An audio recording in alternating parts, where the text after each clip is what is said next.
अस्सलाम वालेकुम दोस्तों, कैसे हैं सब लोग? खैरियत से हो? उम्मीद करता हूँ सब लोग खैरियत से होंगे और अल्हम्दुलिल्लाह मैं भी खैर आफियत से हूँ। आज हम इस वीडियो में असाइलम के हवाले से बात करेंगे। काफ़ी दिनों से मैं देख रहा हूँ ग्रुप में काफ़ी सारे लड़के पोस्ट कर रहे हैं, किसी को कोई मसला आ रहा है, किसी को कोई मसला आ रहा है, कोई कोई सवाल पूछ रहा है, कोई कोई सवाल पूछ रहा है और आगे से वो कमेंट्स में मैं पढ़ता हूँ, उनमें ऐसे ऐसे वो जवाब देते हैं कि कोई उनका हकीकत से कोई लेना देना नहीं है। तो मैं कोशिश करूंगा कि इंशाल्लाह आपको इसी वीडियो में आपके सभी मसलों का हल या आपके सभी सवालों का जवाब दूं। और अगर कोई किसी भाई का सवाल रह भी जाए तो वो मुझसे रब्ता कर सकता है इनबॉक्स में। मैं इंशाल्लाह आपको जवाब दूंगा और वो बात बताऊंगा जो हकीकत होगी, क्योंकि मैं ये इसलिए कह रहा हूँ कि मैं इस प्रोसीजर से गुज़र चुका हूँ और मुझे भी काफ़ी सारी परेशानियों का सामना करना पड़ा है। और इंशाल्लाह मैं आपको सादा अल्फाज में समझाऊंगा। कभी भी कोई भी परेशानी होती है तो हर परेशानी का हल भी होता है। ये नहीं होता कि अगर आपको कोई परेशानी हुई है तो वो सारा काम ख़त्म हो गया है, उसका हल ही नहीं है। हर मसले का हल होता है। सबसे पहले तो आपने ऐसे करना है, जो लोग असाइलम करना चाहते हैं या यहाँ पे नए हैं या असाइलम कर रहे हैं, सबसे पहले आपने उनके नंबर पे कॉल करनी है। वो नंबर मैं डिस्क्रिप्शन में मेंशन कर दूंगा, अगर किसी के पास ना हो तो वो वहाँ से लेके उनको कॉल कर सकता है। कॉल करके उनको आपने बताना है कि मैं पाकिस्तानी हूँ, इंग्लिश बोलता हूँ, उर्दू बोलता हूँ, पंजाबी बोलता हूँ। उस हिसाब से वो आगे से आपको ट्रांसलेटर देंगे, वो आपसे बात करेगा। जो पाकिस्तानी होगा वो आपसे बात करेगा, आपके बारे में पूछेगा, बर्थडे भी पूछेगा आपकी और आपका नाम पता पूछेगा। पूछ के तो आपको वो एक मैसेज, जिस नंबर से आप कॉल करेंगे उसी नंबर पे वो मैसेज कर देंगे कि इस नंबर पे इस एड्रेस पे फ़लाँ डेट को आपने आना है, आपका जो है रंदेवू है, यानी अपॉइंटमेंट है।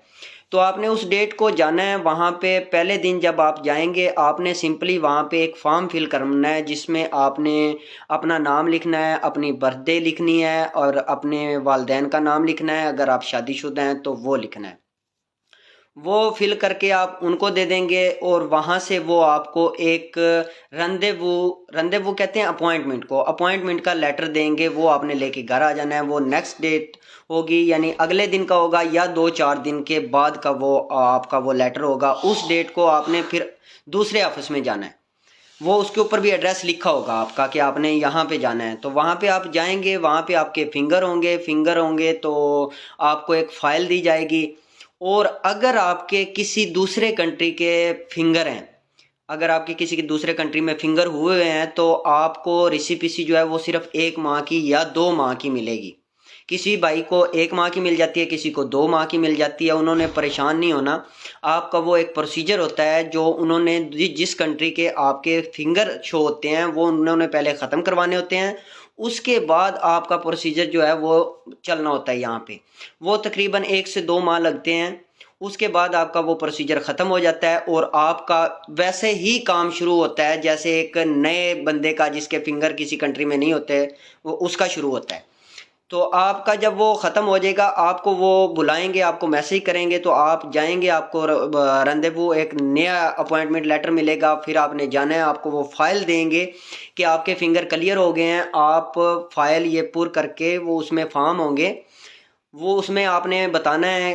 पहले आपने वो उर्दू में अपनी स्टोरी लिखनी है, जो भी आपके साथ मसला बना है या जिस वजह से आप असाइलम अप्लाई करना चाहते हैं उसको। फिर आपने यहाँ पे काफ़ी सारे लोग हैं जो ट्रांसलेटिंग का काम करते हैं, वो पेपर को ट्रांसलेट करते हैं, ट्रांसलेट करके अटेस्टेड करके आपको देते हैं। फिर वो आपने ओफरा के दफ्तर में सबमिट करनी होती है। वहाँ पे जाती है तो वो 4-5 दिन के अंदर अंदर वो एक्सेप्ट हो जाती है आपकी फ़ाइल और वो आपको इंटरव्यू का मैसेज देते हैं। हाँ, एक और बात बताऊं, जब वो दूसरे दिन आप जाएंगे, जिस वक्त आपको वो फाइल वगैरह मिलेगी, रेसिपीसी मिलेगी, उस दिन वो आपको एक डोमिसाइल देंगे। डोमिसाइल किसे कहते हैं? डोमिसाइल होता है आपका एड्रेस। आप एक दफ्तर है वहाँ पे जिसका नाम है क्वालिया, वहाँ पे आपको एक एड्रेस दिया जाता है। आपकी जो भी डाक आएगी आपकी डाक वहाँ चली जाएगी और उसका मैसेज आपके मोबाइल पे आ जाएगा कि आपकी डाक आ गई है, आके ले जाओ।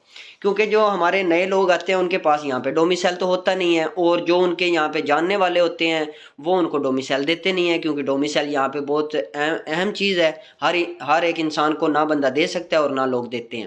ہاں اگر کوئی قریبی ہے، کسی کا بھائی ہے یا کوئی کزن وغیرہ ہے، اس کو مل جائے تو ایک الگ بات ہے، لیکن وہ ڈومیسائل آپ کو وہاں سے ملے گا، وہاں پہ آپ کی ڈاک جائے گی۔ تو اوفرا میں جب آپ کی فائل ایکسیپٹ ہوگی تو آپ کو میسج بھی آ جائے گا، اور آپ کو ایک ویب سائٹ دی جائے گی، جس ویب سائٹ میں آپ کو پتہ کر سکیں گے وہاں پہ اپنا کوڈ لگا کے کہ کیا میری ڈاک آئی ہے یا نہیں آئی۔ اگر آئی ہوگی تو وہ گرین کلر کا ہوگا نشان، اگر نہیں آئی ہوگی تو وہ کانٹے کا نشان بنا ہوگا کہ آپ کی ڈاک نہیں آئی ہے۔ اور اگر آپ کی ڈاک آئی ہے، کوئی ارجنٹ لیٹر ہے، تو اس میں ریڈ کلر کا نشان ہوگا کہ یہ ارجنٹ ہے، آپ نے دستی جا کے وہاں سے وصول کرنا ہے، یعنی لیٹ نہیں کرنی ہے، ادروائز اگر آپ ایک ہفتے نہیں بھی جاتے دوسرے ہفتے جا کے لے آئیں۔ تو دوسری بات، ایک یہاں گروپ میں ایک بھائی نے پوسٹ لگائی تھی کہ میں نے اسائلم اپلائی کیا ہے، اسائلم اپلائی کر کے میں نے ان سے رہائش مانگی ہے، تو میں رہائش پہ گیا نہیں، میری ریسیپیسی چل رہی ہے یا نہیں چل رہی۔ تو اس کا جواب میں یہ دیتا ہوں کہ یہ پروسیجر سیم میرے ساتھ ہو چکا ہے۔ اگر آپ نے رہائش مانگی ہے، آپ ادھر نہیں گئے، اس میں فرق یہ ہوتا ہے کہ اگر جو بندہ رہائش نہیں مانگتا اس کو ڈومیسائل وہیں پہ دے دیتے ہیں، اور جو بندہ رہائش مانگتا ہے اس کو ڈومیسائل نہیں دیتے، اس کو رہائش پہ بھیجتے ہیں، اس کو کہتے ہیں کہ آپ کا پروسیجر وہیں پہ چلے گا، اس کو ٹکٹ وغیرہ بھی دیتے ہیں وہاں پہ جانے کی۔ آج کل وہ دے رہے ہیں، آؤٹ پیرس یہاں سے 200-300 کلومیٹر دور ہوتا ہے، تو وہاں پہ وہ رہائش دے رہے ہیں، وہاں پہ جانے کا مقصد کوئی نہیں ہوتا، کیونکہ ہمارے یہاں پہ دو ہی مقصد ہوتے ہیں، ایک پیسہ کمانا اور دوسرا ڈاکومنٹس حاصل کرنا۔ تو اس کا کوئی مسئلہ نہیں ہے اگر آپ ایسا کر بیٹھے ہیں کہ آپ نے رہائش مانگی ہے اور رہائش پہ گئے نہیں ہیں، اور آپ کو ایسے لگ رہا ہے کہ میری ریسیپیسی ختم ہو گئی ہے، تو یہ بالکل غلط ہے۔ آپ کی ریسیپیسی ختم نہیں ہوئی، اس کا یہ حل ہے، آپ نے ایسے ہی کرنا ہے جیسے ایک نیا آنے والا بندہ اپوائنٹمنٹ لیتا ہے کال کر کے۔ آپ نے دوبارہ کال کرنی ہے، کال کر کے ان کو پھر یہ بتانا ہے، پہلے تو ہم بتاتے ہیں نا کہ ہم یہاں پہ نئے آئے ہیں، پھر دوسری بار آپ نے یہ بتانا ہے کہ میں یہاں پہ ری ایگزامہ کرنا چاہتا ہوں، میں نے پہلے اپلائی کیا ہے، کہ اس کی وجوہات یہ تھی کہ میں بیمار پڑ گیا، میں ادھر رہائش میں گیا کوئی نہیں، اور میں نے انٹرویو مس کر دیا اپنا، اور میں دوبارہ انٹرویو دینا چاہتا ہوں۔ تو وہ آپ کو دوبارہ اپوائنٹمنٹ دیں گے، آپ نے وہاں پہ جانا ہے، پھر اپنا فارم فل کرنا ہے، فارم فل کر کے پھر دوسرے دن آپ نے دوسرے دفتر میں جانا ہے، وہاں پہ آپ کو ریسیپیسی جو آپ کے پاس پہلے ہوگی وہ آپ سے رکھ لیں گے، اور اسی ڈیٹ کی نئی ریسیپیسی آپ کو دے دیں گے، کیونکہ جو لوگ رہائش مانگتے ہیں ان کی ریسیپیسی پہ ایک چھوٹی ساری چٹ لگا دیتے ہیں کہ یہ فلاں جگہ پہ اس کو ریفر کر دیا ہم نے۔ تو وہ پھر جب آپ سے وہ پرانے والی ریسیپیسی لے لیں گے تو آپ کو وہ رینیو نئی ریسیپیسی دے دیں گے، اور فائل بھی دے دیں گے آپ کو۔ آپ کے پاس تقریباً 15 سے 20 دن کا 21 دن کا ٹائم ہوگا، 21 دن میں آپ نے وہ فائل فل کرنی ہے۔ اور وہ فائل میں ہوتا کیا ہے، آپ نے یہ بتانا ہے کہ میں پاکستان سے کس وجہ سے آیا ہوں۔ اصل میں اسائلم کا کئی لوگوں کو پتہ ہی نہیں ہے کہ اسائلم ہے کیا چیز ہے۔ ہمارے لوگ یہ سمجھتے ہیں کہ ہم نے اسائلم اپلائی کر دیا تو ہمیں پیپر ملنے ہی ملنے ہیں۔ اسائلم کا آپ کے پیپروں سے کوئی لنک نہیں ہے۔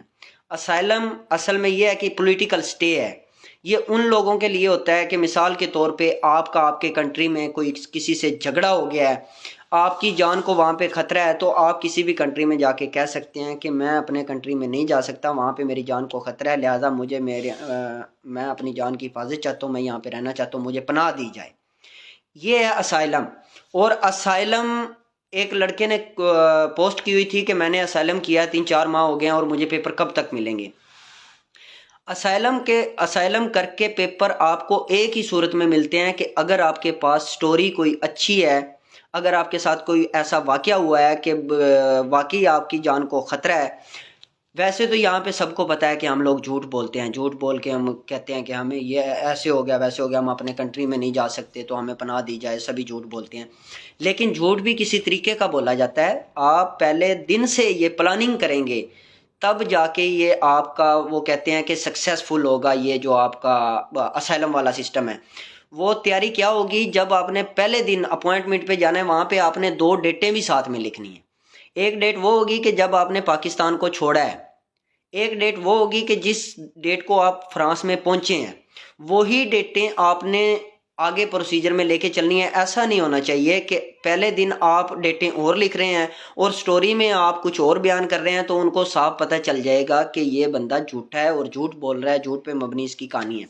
तो आपने सबसे पहले दिन का जो प्रोसीजर है, आपने वो डेटें क्लियर करनी है कि मैं पाकिस्तान से कब निकला हूँ, कितना अरसा मुझे रास्ते में लगा है और किधर किधर से मैं आया हूँ और किस डेट को मैं फ्रांस में पहुँचा हूँ। ये डेटें आपने क्लियर कर लेनी है। उसके बाद आपने स्टोरी में जो भी स्टोरी होगी आपकी, आपने वो स्टोरी अच्छे से लिखनी है। स्टोरी लिख के फिर आपने यहाँ पे गार्दिन आर स्ट्रासबर्ग, एक दोस्त है हमारे, शकील भाई हैं उनका नाम, वो ट्रांसलेट करके देते हैं। आपने तो उनको उर्दू में लिख के देनी है, वो आपको फ्रेंच में ट्रांसलेट करके देंगे और उसके ऊपर टेस्टेड की वो लगा देंगे, स्टैंप लगा देंगे। वही काबिल कबूल होती है। अगर आप किसी और से कराएंगे तो वो काबिल कबूल नहीं होगी। तो आपने वो फाइल फिल करनी है, वो जिनसे वो आपने ट्रांसलेट करवानी है वो भी ओफरा को भेज सकते हैं। लेकिन मैं आपको ये कहूँगा कि आप फाइल ट्रांसलेट करवा के खुद जाएं ओफरा के दफ्तर, वहाँ पे बाहर लेटर बॉक्स लगा होता है, उसमें डाल के आएँ। क्योंकि डाक के ज़रिए कुछ कोई ना कोई कभी ना कभी मसला बन जाता है, डाक नहीं भी पहुँचती तो आपके लिए परेशानी का बायस नहीं बनता। तो आपने ऐसे करना है। जब वो आप फाइल वहाँ पे सबमिट करके आएंगे, उसके बाद आपको तकरीबन 7 से 8 दिन के अंदर या 15 से 1 महीने के अंदर अंदर आपको मैसेज आएगा कि आपकी फ़ाइल एक्सेप्ट हो गई है, फ़लाँ डेट को आपका इंटरव्यू है। तो इंटरव्यू पे आपको बुलाएंगे। इंटरव्यू पे आपने जाना है। इंटरव्यू वाले दिन आप जाएं, उससे पहले आप ये करें कि आपकी स्टोरी के मुतल्लक अगर आपके पास कुछ सबूत हैं, वैलिड सबूत हैं, वो आप साथ लेके जाएं। ठीक है, जिनसे उनको लगे कि वाकई बंदा मजबूर है और इसको असाइलम की ज़रूरत है। उसके बाद आपका वो तकरीबन ओफरा में जो होता है ना केस, कोई भी बंदा देता है जितना भी स्ट्रॉन्ग होता है, वो 90% जो है वो रिजेक्ट हो जाता है। क्योंकि उनको पता है कि ये सभी लोग झूठ बोलते हैं। और पास किन लोगों का होता है और कैसे होता है, ये मैं आपको एक्सप्लेन करता हूँ। क्योंकि हम लोग ऐसे करते हैं कि हम यहाँ पे फ्रांस में आए हैं, हमने असाइलम अप्लाई किया है, वहाँ से ओफरा से रिजेक्ट होता है तो हम आगे जाते ही नहीं हैं और पैसा भी लगा के हम राज़ी नहीं होते। हम कहते हैं कि सभी काम फ्री में हो जाए। फ्री में कभी कोई काम नहीं होता। अगर आपका इंटरव्यू हुआ है और आपका वो रिजेक्ट हो गया, आपकी स्टोरी अच्छी है, तो आप अपील करें। अपील आप ऐसे करें क्योंकि वो आपको गवर्नमेंट वकील भी देते हैं। लेकिन मैं आपको ये कहूँगा कि आप गवर्नमेंट वकील यूज़ ना करें, क्योंकि वो एक तो आपको मिलता नहीं है, आप उसको अपनी बात नहीं समझा सकते। ठीक है, प्राइवेट वकील करें। प्राइवेट वकील 1000 से 1500 रुपये फ़ीस लेता है, 1500 यूरो जो है वो फ़ीस लेता है। लेकिन वो आपको बुला के पहले वो आपसे ख़ुद इंटरव्यू लेगा, आपसे सभी सवाल पूछेगा, उसके ऊपर स्टडी करेगा। स्टडी करके जिस दिन आपकी अपील की डेट होगी, दोबारा इंटरव्यू होगा। पहला इंटरव्यू आपका ओफरा में होगा, दूसरा इंटरव्यू आपका कमीशन में होगा। जब वो कमीशन में इंटरव्यू होगा, उससे पहले 2 दिन पहले वकील आपको बुलाएगा और वो आपसे सभी सवाल पूछेगा कि आप पाकिस्तान से क्यों आए, किस वजह से आए, क्या मसला बना, क्यों नहीं पाकिस्तान जाना चाहते। आपने उसको ऐसी यानी कि गाइड करना है कि आपने के साथ एक सच्चा वाक़या हुआ है और आपने उसको एक रियलिटी पे मबनी एक स्टोरी देनी है और सभी सवाल क्लियर करने हैं, उसको समझानी है सारी बात। तो वो फिर आपके साथ जाएगा जिस दिन आपका कमीशन में इंटरव्यू होगा। वहाँ पे जाके वो आपका सवाल जवाब करेगा। जैसे आप देखते हैं अदालतों में वकील बहस करते हैं, पहले वो आपसे सवाल जवाब करेंगे, जजेस वगैरह जो होंगे। उसके बाद वकील आपकी बहस करेगा और इंशाल्लाह मैं उम्मीद करता हूँ कि अगर आप वहाँ पे जाएंगे तो 90% आपके केस पास होंगे। मेरे जितने भी दोस्त अहबाब हैं उनका सभी का ओफरा से रिफ्यूज़ हुआ है और कमीशन में जाके पास हुआ है। इसकी सबसे बड़ी वजह ये है कि जब हमारा ओफरा से रिफ्यूज़ होता है, रिजेक्ट होता है, वो डिसीजन लेटर आता है, तो उसके आगे हम चलते ही नहीं हैं, हम डरते जाते ही नहीं हैं उधर। हम कहते हैं कि हमें पकड़ के डिपोर्ट ना कर दें। ऐसा कोई सिस्टम नहीं है। आपके पास 3 चांस होते हैं, पहला ओफरा में, दूसरा कमीशन में और तीसरा एक और जगह मेरे इल्म में नहीं है, लेकिन ये मुझे पता है कि वहाँ पे भी तीसरा हो जाता है। जब आप इतनी पैरवी करते हैं ना, तो फिर इन लोगों को भी समझ आ जाती है कि इस बंदे को मसला है, इस बंदे को पेपरों की ज़रूरत है। और वो दूसरी एक और भी बात देखते हैं कि वो जज कर लेते हैं बंदे को कि बंदा किस जहनीत का मालिक है, क्या हमारे लिए कल को ये फ़ायदेमंद है या नुकसान है या क्या है। और स्टोरी में आपने खुद को मजलूम रखना है। ये नहीं करना कि मैंने वहाँ पे 2 बंदे मार दिए, मैंने यहाँ वहाँ पे ऐसा मसला बन गया, ऐसा मसला बन गया। क्योंकि वो ऐसे लोगों को पसंद नहीं करते, ऐसी स्टोरी भी नहीं पसंद करते। आप फिर जहाँ भी जाएंगे आपका रिजेक्ट होगा। आपने खुद को मजलूम शो करना है कि मेरे साथ ये वाक़या हुआ है और मैं पाकिस्तान नहीं जा सकता, लिहाजा मुझे यहाँ पे पेपर दिए जाएं। तो ये थी आज की स्टोरी सारी। मैंने जो दो चार सवाल थे वो मैंने क्लियर कर दिए हैं। अगर कोई सवाल रह गया हो तो मैं मुझसे पूछ सकते हैं, मैं इंशाल्लाह अच्छे से गाइड करूँगा। और यानी मकसद ये है बात करने का कि शुरू से आपने डेटें वगैरह अपनी याद रखनी है, क्या क्या लिखा है आपने स्टोरी में, क्या लिखा है उसी स्टोरी के मुतल्लक आपने जवाब देने हैं। जब आपसे इंटरव्यू में सवाल पूछे जाएंगे आपने स्टोरी के मुतल्लक देने हैं। ये नहीं कि आपने स्टोरी में कुछ लिखा है और वहाँ पे जाके आप कुछ लिखेंगे। और दूसरी बात वो मैं आपको क्लियर कर दी है कि रिसिपीसी ख़त्म नहीं होती। रिसिपीसी एक अलग प्रोसीजर है, आपकी रहाइश का एक अलग प्रोसीजर है, आपके केस का एक अलग प्रोसीजर है। ठीक है, जिन लोगों के साथ ये मसला हुआ है वो अपना री एग्ज़ामा करें, री एग्ज़ामा करके और वो दोबारा अप्लाई करें। दोबारा अप्लाई करके वो आपको फ़ाइल देंगे, फ़ाइल पुर करवा के वो वहाँ पे ओफरा में सबमिट करें, अपना इंटरव्यू दें।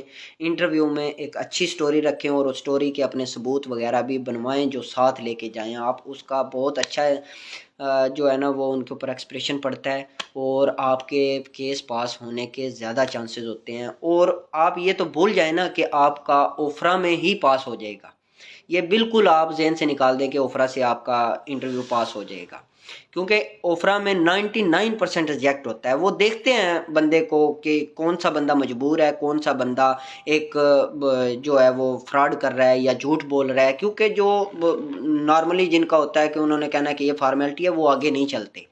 ठीक है, और जिनको वाकई मजबूरी होती है या जिनको पेपरों की गरज होती है वो चलते हैं आगे। वो वकील भी प्राइवेट करते हैं, वो फीसें भी अदा करते हैं और वो पैरवी भी करते हैं। अगर बंदा कहे कि यहाँ पे लोग असल में आके मजदूरी में लग जाते हैं, पैसा कमाने लग जाते हैं, उनका दिल ही नहीं करता छुट्टी करने को। तो मैं यही कहूँगा कि सबसे पहले अपने कागज़ बनवाएं जिस तरीके से भी बनवाते हैं। और दूसरा यहाँ पे लॉ है, जो पेपरों का लॉ है वो यहाँ पे 3 साल, 5 साल और 10 साल का कानून है। 3 साल के कानून में यानी असाइलम से हट के जो इमिग्रेशन की बात कर रहा हूँ, 3 साल के कानून में आपको 24 सैलरी स्लिप चाहिए होंगी, यानी कि आपने लीगली काम किया हो, इनको टैक्स पे किया हो और 24 सैलरी स्लिपें आपके पास होनी चाहिए। आप अप्लाई कर सकते हैं डॉक्यूमेंट। और 5 साल का कानून ये कहता है कि आपके पास 8 सैलरी स्लिपें हों, 8 माह आपने डिक्लेयर पे काम किया हो तो आप अप्लाई कर सकते हैं। और जो 10 साल का कानून है उसमें कोई शर्त नहीं है कि आपके पास कोई सैलरी स्लिप है या आपने कोई डिक्लेरेशन काम किया है या नहीं किया, उसमें कोई वो नहीं है। लेकिन इन तीनों कानूनों में अगर आप 3 साल का कर रहे हैं उसके 3 साल के सबूत होने चाहिए आपके पास। अगर आप 5 साल का कर रहे हैं 5 साल के सबूत होने चाहिए। अगर 10 साल का कर रहे हैं तो 10 साल के सबूत होने चाहिए जो ये शो करें कि ये बंदे को यहाँ पे रहते हुए 10 साल हो गए। बाकी वीडियो लंबी हो रही है, अगर किसी भाई का सवाल रह गया हो या उसको समझ ना आई हो या वो कोई सवाल पूछना चाहता हो या उसको किसी परेशानी का मसला हो तो वो मुझसे रब्ता कर सकता है। मैं इंशाल्लाह उसको अच्छे से गाइड करूँगा। दुआओं में याद रखना, अपना बहुत सारा ख्याल रखिएगा। अल्लाह हाफिज़। एक बात बताना मैं भूल गया, वो ये है कि जब आप दूसरे दिन जाते हैं, जिस दिन आपके फिंगर होने होते हैं, तो वहाँ पे आपको पूछते हैं कि क्या आपको रहायश चाहिए। यहाँ पे जो हमारे लड़के होते हैं वो सभी नए आने वालों को ये कहते हैं कि आपने कहना है कि मुझे रहायश चाहिए। वो ये क्यों कहते हैं, उनका ये मकसद होता है कि जब ये कहेंगे कि हमें रहायश चाहिए तो इनको ओफी का कार्ड मिलेगा। ओफी के कार्ड में जिसमें वो पैसे भेजते हैं 430 रुपये। अगर आप उनसे रहायश मांगेंगे तो फिर आपको वहाँ पे जाना पड़ेगा, उसी सूरत में आपको पैसे मिलेंगे। अगर आप रहायश मांगते हैं और रहायश पे नहीं जाते, क्योंकि मेरे साथ भी यही मसला बना था, मैंने भी उनको यही कहा था जब मैं नया आया था, तो मुझे भी कुछ लड़कों ने यही कहा कि आपने रहायश मांगनी है, रहायश मांगेंगे तो आपको वो ओफी का कार्ड देंगे। जैसे जैसे उन्होंने कहा, मुझे तो कोई पता नहीं था, मैंने ऐसे ऐसे ही कर दिया, लेकिन वो मेरा काम गलत हो गया। आपने ये कहना है कि मुझे रहायश नहीं चाहिए। अगर आपको वाकई रहायश चाहिए, आप काम नहीं करना चाहते, तो उस सूरत में आपने रहायश मांगनी है। फिर आपको वहाँ पे जाना पड़ेगा, आपको डोमिसाइल भी वहीं से मिलेगा, फिर आपको 430 रुपये एक माह के भी मिलेंगे खर्चे के। अगर आपके जहन में ये है कि मैं रहायश मांगूंगा और रहायश पे नहीं जाऊंगा और मुझे ओफी का कार्ड मिलेगा और मुझे पैसे मिलेंगे, ये आपका बिल्कुल गलत ख्याल है। ये हमसे वो बहुत ज़्यादा आगे हैं, ये हमको समझ चुके हैं, इनको सारी बातें समझा दी हैं हम लोगों ने। अब ये इन बातों पे जो है वो बहुत सख्ती करते हैं कि अगर आपने रहायश मांगी है तो आपने रहायश पे जाना है, तभी आपको पैसे मिलेंगे। اور دوسرا یہ نقصان ہوتا ہے کہ جب آپ رہائش مانگتے ہیں اور رہائش پہ نہیں جاتے تو وہ آپ کو ڈومیسائل نہیں دیتے، وہاں پہ رہائش پہ جانا پڑتا ہے، 2 مہینے وہاں پہ رہنا پڑتا ہے، تب جا کے آپ کو ڈومیسائل ملتا ہے، ادروائز آپ کو ڈومیسائل نہیں ملے گا، جس کے اوپر آپ کی ڈاک آئے گی یا ڈومیسائل لگا کے آپ اپنی فائل جو ہے وہ سبمٹ کریں گے، وہ نہیں آپ کا ہوگا۔ ٹھیک ہے، تو میں آپ کو یہی کہوں گا، بار بار کہوں گا کہ آپ نے کبھی بھی رہائش نہیں مانگنی، وہ آپ سے پوچھتے رہیں، آپ کو جو بھی کہتے رہیں، آپ نے ان کو ایک ہی بات کرنی ہے کہ مجھے رہائش نہیں چاہیے، مجھے ریسیپیسی چاہیے، وہ آپ کو کہیں گے کہ ہم آپ کو خرچہ وغیرہ نہیں دیں گے، آپ کہیں کہ مجھے ضرورت نہیں ہے خرچے کی، وہ آپ کو پوچھیں گے آپ کہاں پہ رہ رہے ہیں، آپ نے یہ کہنا ہے کہ میں دوستوں کے ساتھ رہ رہا ہوں، یہ نہیں کہنا کہ میں کسی فیملی ممبر کے ساتھ رہ رہا ہوں، کیونکہ وہ پھر ان کے ڈاکومنٹ وغیرہ بھی مانگتے ہیں، وہ ان کو ریفرنس مانگتے ہیں، تو وہ آپ کو وہ زیادہ لمبے چکر میں ڈال دیں گے۔ آپ نے کبھی بھی یہ نہیں کہنا کہ مجھے رہائش چاہیے اس لالچ میں کہ مجھے پیسے ملیں گے، کیونکہ آپ کا سارا پروسیجر جو ہے وہ غلط ہو جائے گا، کیونکہ نہ تو پھر آپ فائل سبمٹ کر سکیں گے، فائل سبمٹ تب ہوتی ہے جب آپ کے پاس کوئی ایڈریس ہوتا ہے، یہاں پہ آپ کو کوئی بھی بندہ ایڈریس نہیں دے گا، آپ کو وہ ایڈریس وہی چاہیے جو کوالیہ والے دیتے ہیں، وہیں پہ آپ کی ڈاک آئے گی، ڈاک کا میسج آئے گا، آپ نے جا کے وہاں سے ریسیو کرنی ہے۔ تو اس لیے اگر آپ کو رہائش کی ضرورت نہیں ہے، آپ یہاں پہ کام کر رہے ہیں اور ساتھ میں اسائلم کر رہے ہیں یا کام کرنا چاہتے ہیں، تو آپ نے کبھی بھی رہائش نہیں کہنی کہ مجھے رہائش چاہیے، اس بات کا خاص خیال رکھنا۔ یہ بات میں بھول گیا تھا، ابھی یہ میں لاسٹ میں پوسٹ کر رہا ہوں، یعنی کہ اس کو ایڈٹ کر کے میں ساتھ میں ملا دوں گا۔ اوکے، اللہ حافظ۔